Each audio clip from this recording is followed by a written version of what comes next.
बहुत समय पहले की बात है। मनौलीपुर नामक एक सुंदर गांव में दो भाई रहते थे, हरिया और बीरू।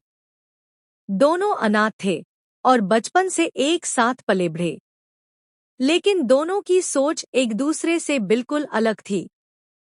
हरिया बड़ा था, पर बहुत ही स्वार्थी और लालची था। वहीं बीरू, छोटा भाई, सरल हृदय और मेहनती था। गांव में एक रहस्यमयी साधु बाबा का आगमन होता है। कोई है जो सच्चे दिल से दूसरों की मदद करता है? मैं एक ऐसे इंसान की तलाश में हूं जिसे मैं एक रहस्य दे सकूं। बाबा, मुझे बताइए, मुझे अमीर बनना है। आप जो भी कहेंगे मैं करूंगा।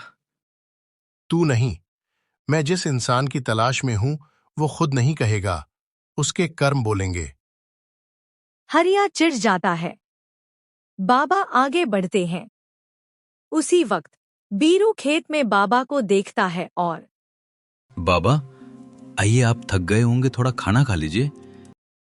बेटा, तू धन्य है, तेरे जैसे ही लोग सच्चे अमीर होते हैं। अगले दिन बीरू की पत्नी रूपा घायल कबूतर को लाकर उसकी सेवा करती है। बेचारा कबूतर, पैर में चोट लग गई है। चिंता मत करो, मैं ठीक कर दूंगी। कुछ दिनों तक रूपा और बीरू उस कबूतर की सेवा करते हैं।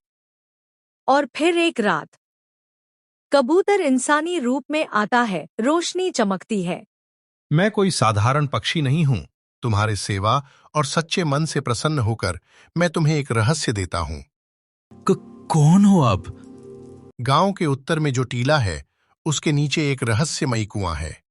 वहां जाकर सच्चे मन से पानी निकालोगे तो खजाना मिलेगा। लेकिन याद रहे, लालच किया तो सब खत्म हो जाएगा।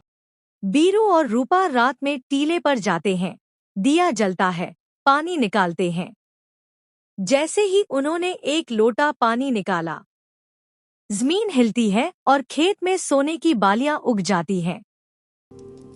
हे भगवान, ये तो चमत्कार है। हम ये धन गांव के लिए और जरूरतमंदों के लिए भी उपयोग करेंगे।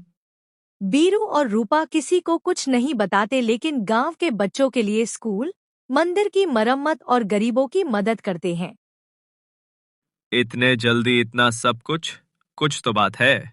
जरूर कोई खजाना मिला है, मैं पता लगाती हूँ। पत्नी रूपा से मीठा बोलती है और राज उगलवाती है। हाँ भाभी, एक दिन कबूतर ने बताया और हमने कुएं से पानी निकाला। हरिया रात में टीले पर पहुंचता है। लालच में बर्तन, बोरा लेकर पानी निकालता है। अब तो मैं अमीर बनूंगा, इतना निकालूंगा कि सारा गांव देखेगा। अचानक जमीन फटती है और वह कुएं में गिरता है। बीरू गांव वालों के साथ मंदिर, स्कूल बनवाता है, खेतों में नई तकनीक लाता है। सच्चा धन सोने में नहीं, सच्चे दिल और कर्म में होता है।